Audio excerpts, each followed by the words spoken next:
திருச்சிற்றம்பலம். தில்லை அம்பலம்.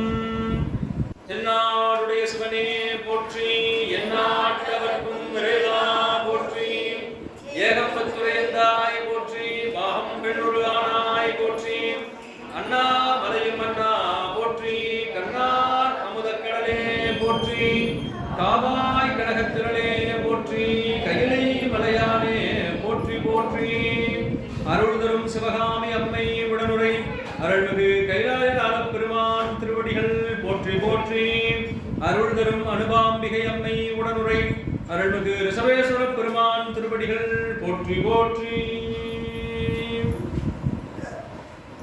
திருவாசகத்துல திருப்பொற்சுன்னம். இந்த திருப்பொற்சுன்னம் அப்படிங்கிறது பெருமானுக்கு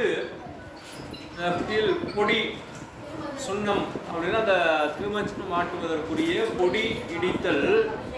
அப்படி இடிக்கின்ற போது என்ன செய்யணும்னா, நம்ம எல்லாருமே அடியார்கள் எப்பொழுதுமே எந்த பணி செய்தாலும் இறைவனை நினைந்து செய்யணும்.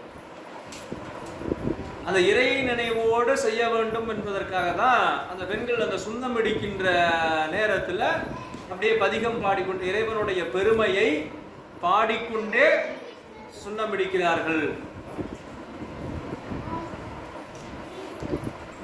முத்து நல் தாமம் பூமாலை தூக்கி முளைக்கூடம் தூபம் நல் தீபம் வைமின், சத்தியும் சோமியும் பார்மகளும் நாமகளோடு பல்லாண்டி செய்மின், சித்தியும் கௌரியும் பார்ப்பதியும் கங்கையும் வந்து கவரி கொள்மின், அத்தன்னையார நம்மானை பாடி ஆட பொற்சுண்ணம் நீடித்தும் நாமே. முத்து நல் தாமம், முத்தினால் ஆகிய மாலை, அடுத்து திரும்ப பூமாலை. இறைவனுக்கு நம்ம என்னென்ன வகையான அலங்காரங்கள் செய்திருந்தாலும் அதுல பூமாலை அப்படிங்கிறதையும் நம்ம கொடுக்கணும். பூமாலையும் கொடுக்கணும், இறைவனுக்கு பாமாலையும் ஆடணும். பாமாலை அப்படிங்கிறது வந்து நாம் இன்னைக்கு பயன்படுத்துகிற பொருள் இல்லை. நாமளா யோசிச்சு இறைவனுக்கு கவிதை, அதுக்கு பேர் தான் பாமாலை. நாம ஏற்கனவே அருளாளர்கள் பாடி வச்சதையே திரும்ப நம்மால பாட முடியல, நினைவில் வச்சு பாட முடியல. நாம எங்க திரும்ப புதிதாக இயற்றுவது. அதனால அதை புதிதாக இயற்றலாம், தவறு இல்லை, நிறைய பேர் செய்திருக்கிறார்கள். அதனால அதை விட பெருமானுக்கு அந்த சொற்கோவை பாமாலை, ஏற்கனவே அருளாளர்கள் பாடி வைத்த அந்த பாமாலை திரும்ப மீண்டும் நீள நினைந்து நம்ம போற்றணும். அதுக்காக அந்த பூமாலை தூக்கி முளைக்குடம் வந்து கும்ப மரியாதை கொடுத்து தூபம் நல் தீபம் வைமின், வழிபாட்டு எப்பவுமே தூபமும் இருக்கணும், தீபமும் இருக்கணும். அதெல்லாம் திரும்ப திரும்ப நாங்கள் வலியுறுத்துவதற்கான காரணம் எப்பவுமே இந்த கவனம் மாறக்கூடாது. சில விஷயங்கள் நம்ம காலையில் பார்க்கும்போது பார்த்தோம் இல்லையா, இன்றியமையாதது எது எது அப்படின்னு சொல்லி, பூவும் நீரும் இன்றியம். அதே போல இந்த தூப தீப நைவேத்தியம் இதெல்லாம் கண்டிப்பாக இருக்கணும். அப்புறம் சந்தனம் இருக்கும், மற்றதெல்லாம் அப்புறம். நீங்கள் வந்து அபிஷேகத்துக்கு இறைவனுக்கு பால் தயிர் என்னென்ன இருக்குது, நான் வந்து சாமிக்கு தங்க கவசம் வச்சுருக்கேன், நான் வந்து வைர கிரீடம் வச்சுருக்கேன், அதெல்லாம் அடுத்து. ஆனால் அடிப்படையாக இதெல்லாம் இருக்கணும். இறைவனுக்கு ஒரு பூசா வாய்ப்பு இல்லைன்னா ஒரு இலையாவது சாத்தணும். யாவர்க்குமாம் இறைவருக்கு ஒரு பச்சிலை, யாவர்க்குமாம் பசுவுக்கு ஒரு வாயுரை, யாவர்க்குமாம் உண்ணும் போது ஒரு கைப்பிடி, யாவர்க்குமாம் பிறர்க்கு இன்னுரை தானே அப்படின்னு சொல்றாரு. இந்த உண்ணும் போது ஒரு கைப்பிடி அப்படியே நம்ம சாப்பிட்றப்ப எடுத்து வைக்கணும். எடுத்து வைக்கிறோமா? யார் யாரெல்லாம் வைக்கிறீங்க? யாவர்க்குமாம் உண்ணும் போது ஒரு கைப்பிடி இறைவனுக்கு எடுத்து வைக்கணும். இறைவன் அது இறைவன் வந்து சாப்பிட்றதுல சில உயிர்கள், நுண்ணுயிர்கள், இருக்கக்கூடிய உயிர்கள்லாம் சாப்பிடணும். இப்போ அதனால முதல்ல நம்ம எடுத்து வைக்கணும். வாரியார் சுவாமி அழகாக சொல்லுவார், சொல்லுவாங்க உணவெல்லாம் கூடாது, எல்லாம் ஃபுல்லாக சாப்பிட்டு கொஞ்சமாவது வைக்கணும் இலையில். அப்படி இல்லைன்னா எச்சிலையை தூக்கி போட்ட உடனே நாய் வந்து பார்க்குமா, பார்த்துட்டு அடடா நமக்கு முன்னாலே ஏதோ ஒரு நாய் வந்து சாப்பிட்டு போயிடுச்சு போல இருக்கு, இன்னும் கொஞ்சம் முன்னாலே வந்திருந்தா ஏதாவது கிடைச்சிருக்கும் முன்னாடியுமா. அது அந்த அன்றைய கால சூழல். இன்னைக்கான உணவுக்கு பல இடங்கள்ல தட்டுப்பாடு, சரியான விளைச்சல், அந்த மாதிரியான சூழலை ரொம்ப வீணாக்க கூடாது. அதுக்காக தான் நம்ம என்ன செய்யணும்னா உண்ணும்போது ஒரு கைப்பிடி ஒரு கைப்பிடி எடுத்து அந்த இலையில அப்படி இறைவனை நினைந்து நான் ஒவ்வொரு முறையும் நம்ம என்னைக்கு உணவை எடுத்தாலும் இந்த உணவு நமக்கு கிடைத்ததற்கு இறைவனுடைய பெரும் கருணை தான் காரணம். நம்ம சொல்கிறோம் இல்லையா, பல நேரங்களில் நம்ம கண்ணு முன்னாலேயே நம்ம கையிலே உணவு கொண்டு போயிருந்தாலும் நம்மளால் சாப்பிட முடியாது. இப்படிப்பட்ட சூழல்களையும் நம்ம அனுபவிக்கிறோம். அப்போ இறைவன் இன்னைக்கு நம்ம உண்ணுவதற்குரிய வாய்ப்பு கொடுத்துருக்காரு. பார்த்தீங்கன்னா ஒன்று கலவை சாதம் சொல்லுவாங்க, இல்லைன்னா மீல்ஸ் கொடுப்பாங்க, வெரைட்டி ரைஸ் கொடுப்பாங்க, இல்லை மீல்ஸ் கொடுப்பாங்க. இன்றைக்கி அமைப்பாளர் ரெண்டையும் கலந்து கொடுத்துருக்காரு. அதுவும் கொடுத்துருக்கார், இதுவும் கொடுத்துருக்கார். அந்த மாதிரி சில நேரங்களில் இறைவனுடைய கருணையினால் அதுவும் நிறைவாக கிடைக்கும். அப்படி ஒவ்வொரு நேரத்திலும் எந்த பணி செய்தாலும், நின்றாலும், இருந்தாலும், கிடந்தாலும், நடந்தாலும், மென்றாலும், துயின்றாலும், மன்றாடும் மலர்பாதம் மறப்பிலார். பெருமானுடைய திருவடியை எப்பவும் மறக்கக்கூடாது. அதனால் அந்த தூபம், தீபம் இதெல்லாம் வச்சு பெருமானை மறக்காமல் இருக்கிறோம் அப்படின்னா என்ன அர்த்தம்? நம்ம வீட்டில் நம்ம பையன் இருக்கான், அவனுக்கு வந்து இந்த சாப்பாடெல்லாம் பிடிக்கும்னா அவன் ஊர்லேருந்து வரான்னு சொன்னோன்னே எல்லாம் எடுத்து வச்சிடறோம் இல்லையா? அவனுக்கு பிடிச்சதா ஏன் எடுத்து வைக்கிறோம்? அவன் மேலே இருக்கக்கூடிய அன்பு, அந்த பாசம். நம்ம பிள்ளைங்க இதெல்லாம் பிடிக்கும், அங்கே வெளியில் போய் என்ன சாப்பிட்றானோ, எப்படி சமைச்சு கொடுக்குறாங்களோ அப்படின்ற அது மாதிரி இறைவன் மேலே அன்பு இருந்தால் இறைவனுக்கு தூபம் கொடுக்கணும், இறைவனுக்கு தீபம் கொடுக்கணும், இறைவனுக்கு நைவேத்தியத்தை கொடுக்கணும், நேற்று அது கொடுத்தோம், இன்னைக்கு இது கொடுக்கணும், சாமிக்கு வெறும் நெய் போட்டு கொடுக்கணும், சக்கரை பொங்கல், இப்படி ஒவ்வொரு நாள் என்னென்ன இதெல்லாம் சாமிக்கு கொடுக்கணும் அப்படின்னு அந்த அன்பு மிகுதியில் நம்ம ஒவ்வொன்றா செய்யணும். அதே அன்பு குறைய குறைய என்ன ஆகும்? அது இல்லையா, சரி பார்த்துக்கலாம், இது இல்லையா, சரி பார்த்துக்கலாம், சாமி வந்து என்ன நேராக கேட்கவா போகிறாரு அப்படின்றது இல்லை. அப்போ என்ன ஆகுது அப்படின்னா நமக்கு அவர் மேலே இருக்கக்கூடிய அன்பு குறையுது. அப்போ குறைவில்லா நிறைவாக இருக்கக்கூடிய இறைவனை நாம் அதே நிறைவான அன்போட அவனிடத்துல இருந்தோம்னா தான் சொல்லுவாங்க இல்லையா, குழந்தையும் தெய்வமும் கொண்டாடும் இடத்திலே அப்படின்னு சொல்லி. அதனால இறைவனை கொண்டாடணும். அதெல்லாம் வைங்க, வைத்து ஆரம்பெல்லாம் செய்யுங்க. அடுத்து திரும்ப சொல்றார், சக்தியும் சோமியும் பார்மகளும் நாமகளோடு பல்லாண்டு செய்மின். சக்தி சோமன் இந்திராணி, பார்மகள், பார்மகள்னா பூமாதேவி. அடுத்து வந்து பார்த்தீங்கன்னா நாமகள் சரஸ்வதி, லட்சுமி சரஸ்வதி, இவங்கெல்லாம் வந்து கௌரியும். அடுத்து வந்து பல்லாண்டு இசைமின், இதெல்லாம் வந்து பெருமானுக்கு பல்லாண்டு பாடணும். ஏன் அவனுக்கு பல்லாண்டு பாடணும்? பல்லாண்டுலேயே சேந்தனார் சொல்லிட்டாரு, சொல்லாண்ட சுருதி பொருள் சோதித்த தூய்மன தொண்டர் உள்ளீர், சில்லாண்டில் சிதையும் சிலதேவர் சிறுநெறி சேராமே, வில்லாண்ட கனகத்திரள் மேறுவிடங்கன் விடைப்பாகன் பல்லாண்டு எனும் பதம் கடந்தானுக்கே பல்லாண்டு கொடுக்குமே. இப்போ பல்லாண்டு அப்படின்னு சொல்கிறோம்னா, இப்போ ஒரு அதோட நீங்கள் பல்லாண்டு வாழுங்க அப்படின்னு சொல்கிறோம்னா, அவர் ஏதோ 50 வயசு இன்னும் கொஞ்ச நாள் வாழுங்க அப்படின்னா, இறைவன் எவ்வளோ நாள் வாழ்வான்? இறைவன் எவ்வளவு நாள் வாழ்வான்? அவனுக்கு இறப்பே கிடையாது. அவன் காலத்தை கடந்தவன், அவனுக்கெல்லாம் எந்த ஒரு இதுவுமே கிடையாது, இறப்பே கிடையாது. பிறவா யாக்கை பிரியோன் அப்படின்னு சிவபெருமானுக்கு பேர். அப்ப அவனுக்கு பல்லாண்டு சொல்லணுமா? ஆனாலும் அவருடைய பெருமையை நினைந்து அந்த பல்லாண்டு சொல்லக்கூடிய மரபு. சொல்லுவாங்க இல்லையா, இன்னைக்கெல்லாம் போஸ்டர் அடிக்கும்போது வாழ்த்த வயதில்லை வணங்குகிறோம், வாழ்த்துறதுக்கு வயதெல்லாம் தேவையில்லை. அப்படி பார்த்தா இறைவனை யார் வாழ்த்துறது? அவரை விட பெரியவங்க யாருமே கிடையாது. அவரை எப்படி வாழ்த்த முடியும்? அவரை வாழ்த்த வேண்டும். அந்த வணங்குதலுக்காக நம்ம அவரை வாழ்த்துறோம். நமச்சிவாய வாழ்கன்னு தொடங்குறார். அது மாதிரி பல்லாண்டு இசைமின், அந்த பல்லாண்டு பாடுதல் அப்படின்றது மரபு.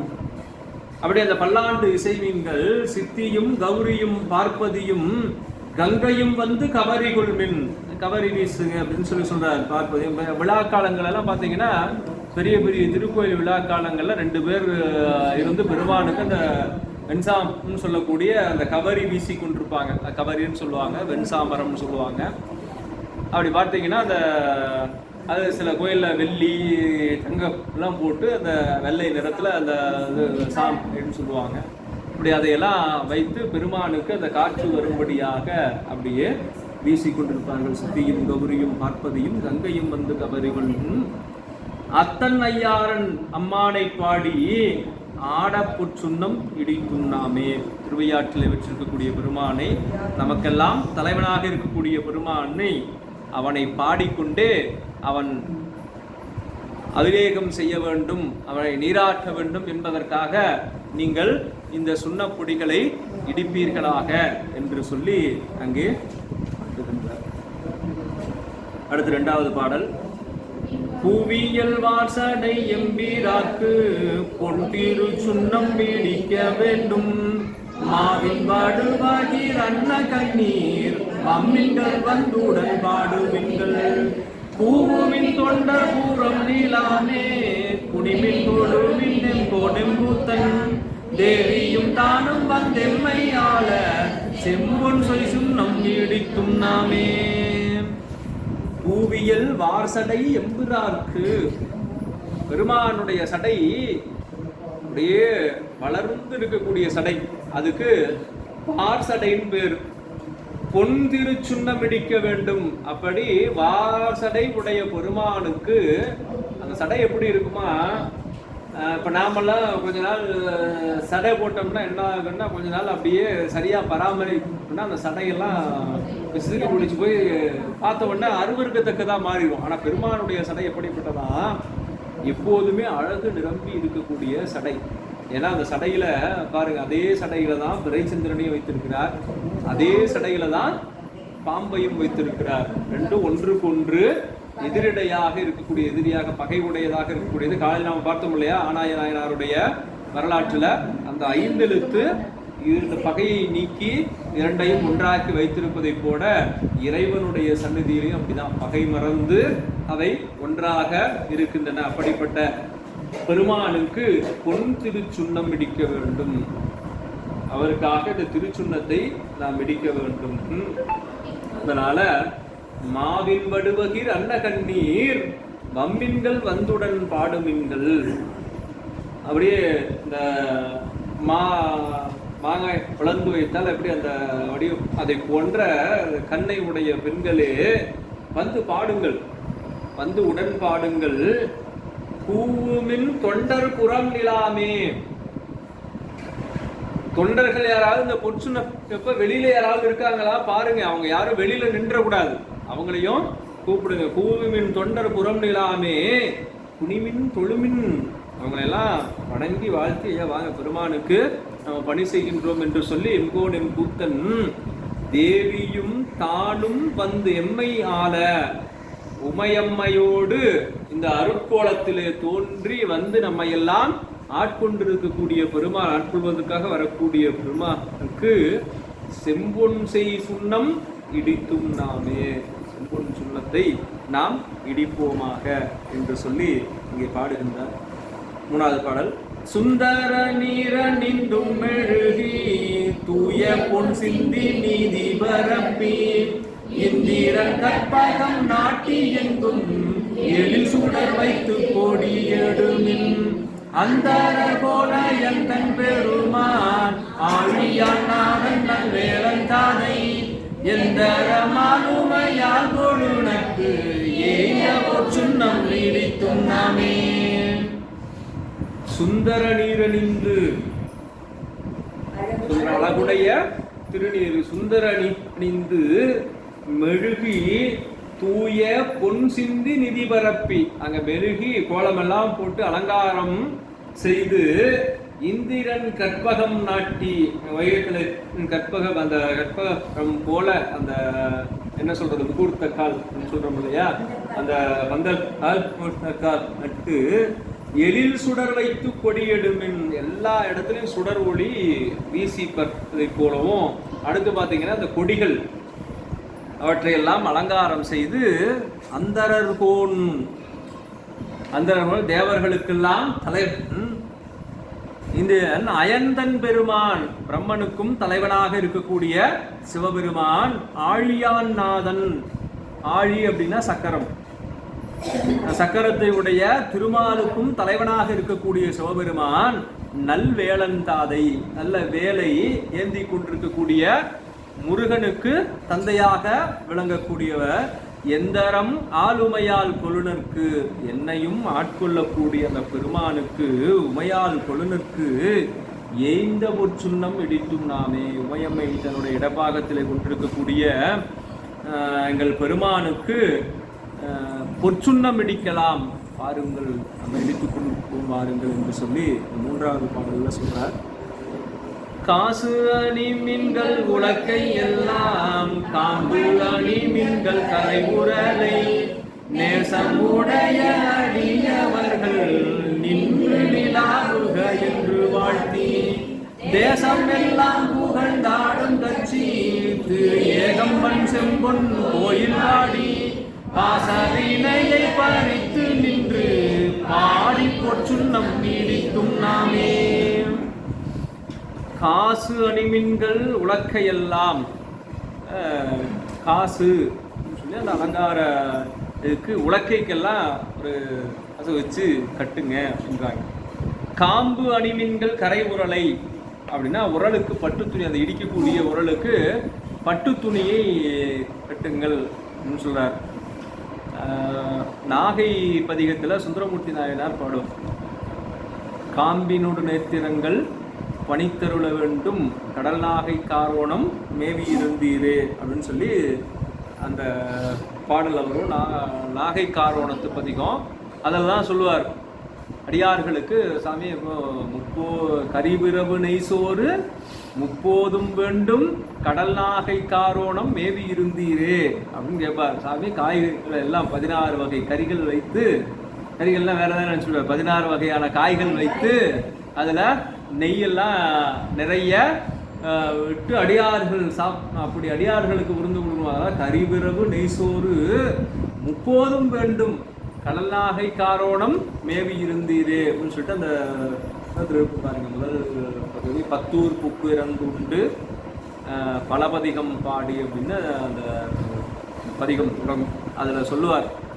அது மாதிரி அதில் அந்த காம்போயினோடு நேத்திரங்கள் அப்படின்னா பட்டினுடைய வகையில் காம்பு அப்படிங்கிறது ஒரு வகைப்பட்டு, நேத்திரம் அப்படிங்கிறது ஒரு வகையான பட்டு, அதெல்லாம் வேண்டும், அந்த பட்டாடைகள்லாம் வேண்டும் அப்படின்னு இறைவனிடத்தில் கேட்பார். அந்த மாதிரி அந்த பட்டாடையை உருளை சுற்றி அலங்காரம்னு காம்பு அணிமீன்கள் கரை உருளை நேசமுடைய அடியவர்கள் நின்று நிலாவுக என்று வாழ்த்தி, எப்பவும் இங்கு அடியார்கள் இருந்து கொண்டே இருக்க வேண்டும், நின்று நிலாவுக எல்லாம் அப்படி இருக்கணும்னு சொல்லி வாழ்த்தி தேசமெல்லாம் புகழ்ந்து ஆடும். தேசம் எல்லா தேசத்திலும் தென்னாடுடைய சிவனையை போற்றி எந்நாட்டவர்க்கும் இறைவாக போற்றி. எல்லா நாட்டவர்களுக்கும் இறைவன் யாரு? சிவபெருமான் தான். அதனால தேசமெல்லாம் புகழ்ந்து ஆடும் கட்சி திரு ஏகம்பன் செம்பொன் கோயில் பாடி.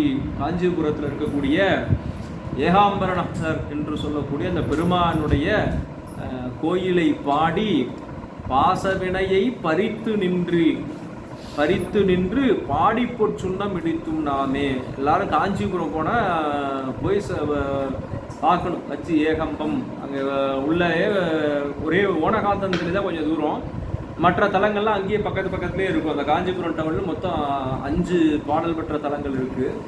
வாய்ப்பு இருக்கக்கூடிய நண்பர்கள் தரிசனம் பண்ணுங்க. அதில் நமக்கு எப்போ போனால் அந்த அந்த ஊரில் என்ன ஸ்பெஷல்? காஞ்சிபுரம். ஆமாம், எல்லாம் ஒரு பட்டு. இட்லி, காஞ்சிபுரம் இட்லி. அதனால் ரெண்டும் நல்லா இருக்கும். முதல்ல இதுக்கு வசதி இல்லைன்னா கூட 2வதுக்கு வசதி இருக்கும். அதனால் நம்ம போய் காஞ்சிபுரத்தில் இட்லி சாப்பிட்டு, காஞ்சிபுரத்தில் போய் ஏதோ ஒரு ஹோட்டலில் போய் இட்லி சாப்பிடக்கூடாது. அது காஞ்சிபுரம் இட்லி இல்லை, கோயிலில் அங்கே ஒரு பிரசாதம் வச்சுருப்பாங்க. நல்லா இவ்வளோ பெருசு இருக்கும், பெரிய இலையில். அதில் ஒரு பீஸ் நமக்கு வெட்டி கொடுப்பாங்க. அப்போயே 40 ரூபாய்க்கு ரொம்ப நாளுக்கு முன்னால் போயிருக்கோம். அதனால் நல்லா இருக்கும். அதை ஒரு பீஸ் கட் பண்ணி அதுக்கு ஏதோ காரம் போட்டு கொடுப்பாங்க. நல்லா இருக்கும். அந்தந்த இடத்துல வந்து கிடைக்கக்கூடியது வாய்ப்பு. நம்ம போயிட்டு பெருமானை பார்த்துட்டு, நமக்கு தான் தெரியுமே பெருமானை பார்த்துட்டு வந்தோம்னா மறந்துடுவோம். ஆனால் இட்லி சாப்பிட்டு வந்தோம்னா மறக்க மாட்டோம். அதுக்காக அங்கே வந்து காஞ்சிபுரம் போனையா, ஆமாம் இல்லை அங்கே போயிட்டு சாமி பார்த்துட்டு அந்த கடையில் கூட நம்ம வந்து இட்லி சாப்பிட்டு வந்தோமே அங்கே கோயிலில் அப்படின்னு அது ஞாபகத்துக்கு வரும். அப்புறம் வாய்ப்பு இருக்கிறவங்க பட்டு எடுத்துகிட்டு நம்ம காஞ்சிபுரம் பட்டு அங்கே போயிட்டு நாம் எடுத்துகிட்டு வந்தோம் அப்படிங்கிறது. அப்படிப்பட்ட அந்த காஞ்சிபுரத்தில் இருக்கக்கூடிய பெருமான். ஆனால் நமக்கு இட்லியும் பட்டும் ஞாபகத்தில் இருக்கக்கூடாது, சாமி ஞாபகத்தில் இருக்கணும். அப்போ தான் நம்ம சரியான பாதையில் போயிட்டு இருக்கிறோம்னு அர்த்தம். இப்போது ஒன்றை நினைவுபடுத்துவதற்காக ஒன்று வச்சுக்கலாம்.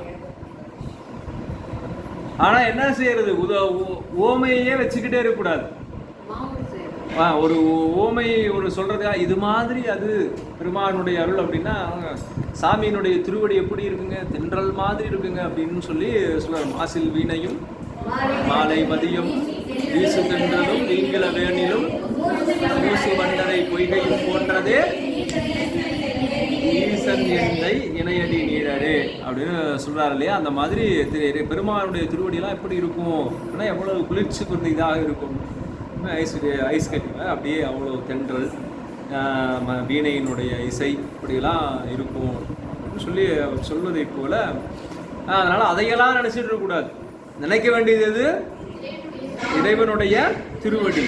அப்போ இங்கே நம்ம காஞ்சிபுரோட நினைக்க வேண்டியது எது, ஏகாம்பரேஸ்வரர்.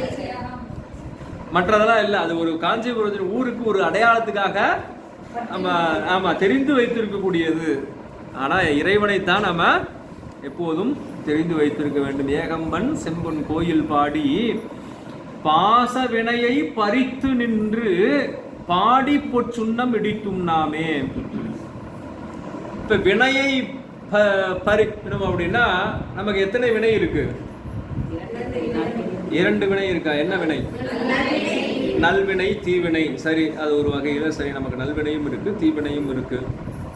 அடுத்து நம்ம செய்த வினைகளை 3ஆக சொல்லுவாங்க. வினைகளை 3ஆக சொல்லுவாங்க.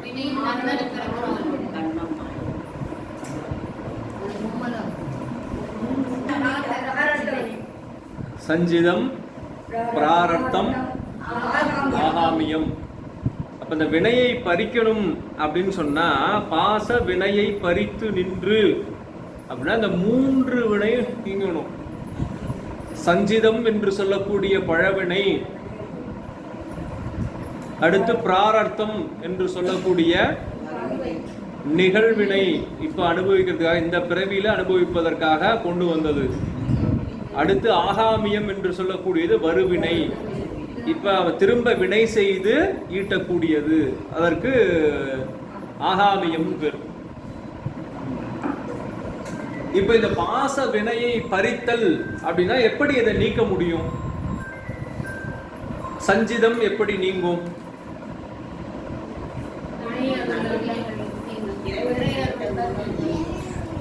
சஞ்சிதம் இறையருளால் நீங்கும். அப்ப ஏன் இறைவனை வழிபாடு செஞ்சவங்க யாருக்கும் சஞ்சிதம் நீங்கிற மாதிரி தெரியலையே?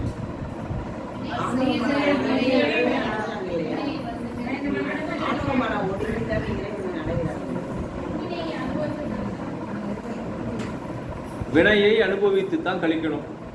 அது எந்த வினை? அவரவர் வினை வழி அவரவர் அனுபவம், அவரவர் வினை வழி அவரவர் வந்தனர். சஞ்சித வினை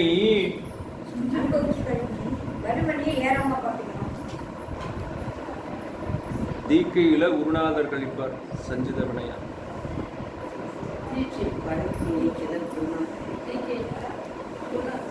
தீட்சையில குருநாதர் உங்களுடைய ஆன்மாவை நோக்கி உங்களுடைய பழவினை என்று சொல்லக்கூடிய சஞ்சித வினையை நீக்குவார். அடுத்து பிராரத்தம் என்று சொல்லக்கூடிய வினை நீங்கள் அனுபவித்தே தான் ஆகணும். ஆகாமியம் என்று சொல்லக்கூடிய வருவினை நான் தான் செயல்படுகின்றேன் என்கின்ற சிந்தை இல்லாமல் அனைத்தும் அவன் செயல், இறைவன் செயலேன்னு சொல்லி செயலினுடைய விளைவை நாளை பொழுதை இறைவனுக்கு அளித்து நடக்கும் வாழ்வில்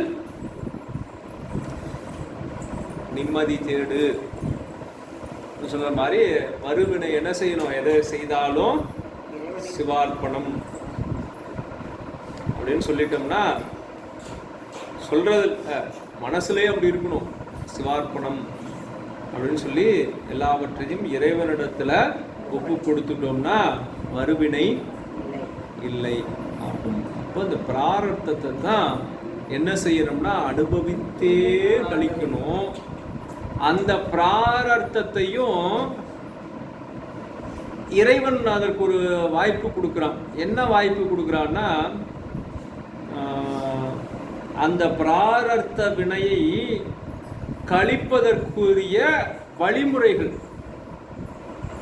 நம்மகிட்ட என்ன செய்கிறோம், முன்னெல்லாம் போகணும்னா பணம்னா ஒரு இடத்துக்கு போகணும்னா இங்கிருந்தே எடுத்துக்கிட்டு அதில் வச்சு பத்திரமா வச்சு 4 மணிப்பர்ஸ் வச்சு அதுக்கு மேலே பெட்டி வச்சு அதை 4 பூட்டு போட்டு இன்னைக்கு இல்லை நம்ம என்ன பண்ணுறோம், ஒரு கார் போகிறோம், நேரம் இன்னொரு ஊரில் போடுறோம், தேவையான பணத்தை எடுத்துக்கிறோம். பணம் தான் அது ஏடிஎம் கார்டு. அந்த கார்டை எடுத்து இப்போ ஃபோன்பே வந்துச்சு, நிறைய வாய்ப்பு வந்துருச்சு. அதனால அப்படி நம்ம என்ன செய்யலாம் அப்படின்னு சொன்னால் அந்த வினை அதே அளவு தான். ஆனால் என்ன செய்யலாம்னா அதனுடைய பாரத்தை இறைவன் நமக்கு எப்போ அப்படின்னு சொன்னால் மறுவினை ஏறாமல் பார்த்து கொள்ளும் போது, கழிந்த சஞ்சிதத்தை திரும்ப பெறாமல் இருக்கும்போது. அதெல்லாம் ரொம்ப கவனமா இருக்கணும். சரி, சஞ்சிதத்தை குருநாதன் நீக்கிட்டு அதுக்கப்புறம் நம்ம வினை செய்யாம இருக்கிறோமா? செய்யறோம். எவ்வளவு முடியுமோ அவ்வளவு செய்யறோம். ஆனால் குறைப்பதற்குரிய முயற்சியில நம்ம என்ன பண்ணணும் அப்படின்னு சொன்னா இந்த விஷயம்தான். ஒரு முறை ஒரு அரசன் வந்து சொல்றான், உனக்கு ஒரே ஒரு வாய்ப்பு தர எதிரி அரசன்ட்ட, இந்த ஒரு கிண்ணத்துல எண்ணெய் இருக்கு, இது சிந்தாம ஒரு முறை இந்த அரண்மனையை சுத்தி வந்துடும் சபையை. அவன் வந்து நான் உனக்கு விடுதலை கொடுக்குறேன், போயிட்டு வா அப்படின்னு எடுத்துட்டு போறான். இப்போ அவனை சுற்றி இருக்கிறவங்கலாம் எப்படியாவது அவனுடைய கவனத்தை சிதற வச்சு அவனை எண்ணெயை சிந்த வச்சு அவனை அங்கேயே கொண்டுடணும் அப்படின்ட்டு எல்லாம் இது பண்ணுறாங்க. இவன் அப்படியே கவனமாக போய்கிட்டே இருக்கிறான். போய் முடித்த உடனே அந்த அரசன் என்ன செய்கிறான், வந்த உடனே எப்பா அந்த சரியாக கொண்டு வந்துட்டியா? சரியாக கொண்டு வந்துட்டேன். சரி, உனக்கு இன்னொரு வாய்ப்பு தரேன்.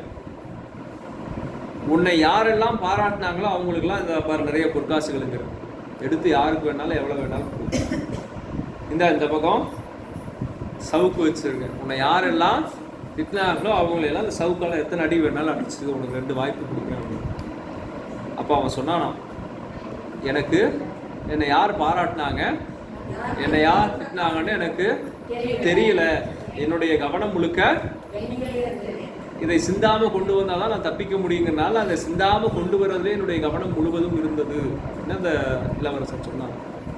அதை போல நாம் எப்போது சில விஷயங்கள் நம்ம ஏன் அந்த காலத்தில் சில விஷயங்கள் நம்முடைய முன்னோர்கள் நமக்கு சொல்லி வைத்திருக்காங்க.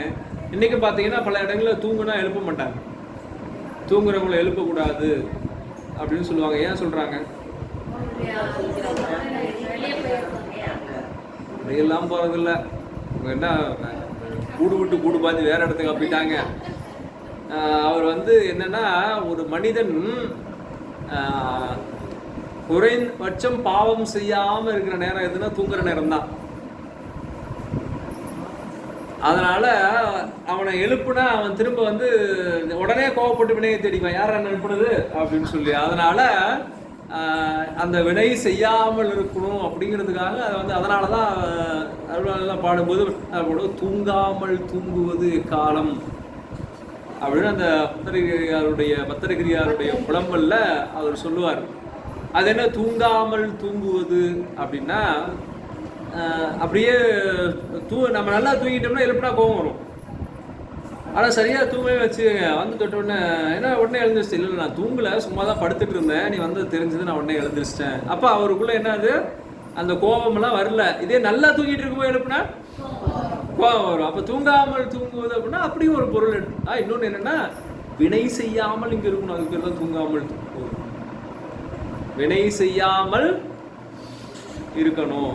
இப்படி சில நிகழ்வுகளை எல்லாம் நமக்கு காட்டுறாங்க. அதனால அந்த வினையை நீக்கக்கூடியவர் யார் அப்படின்னு சொன்னா சிவபெருமான் ஒருவரே.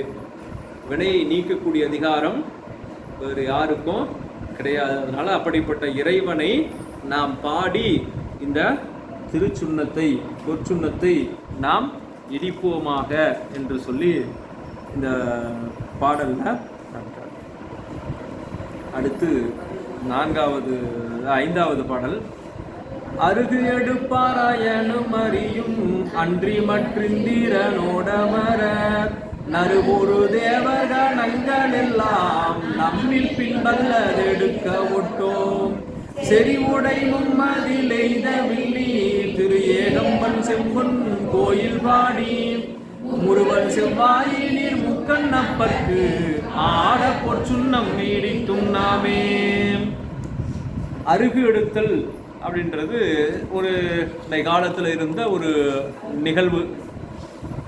அது என்ன அருகு எடுத்தல் அப்படின்னு சொன்னா, அருகம் புல்லை எடுத்து அப்படியே அதை நெய்யில தோய்த்து அப்படியே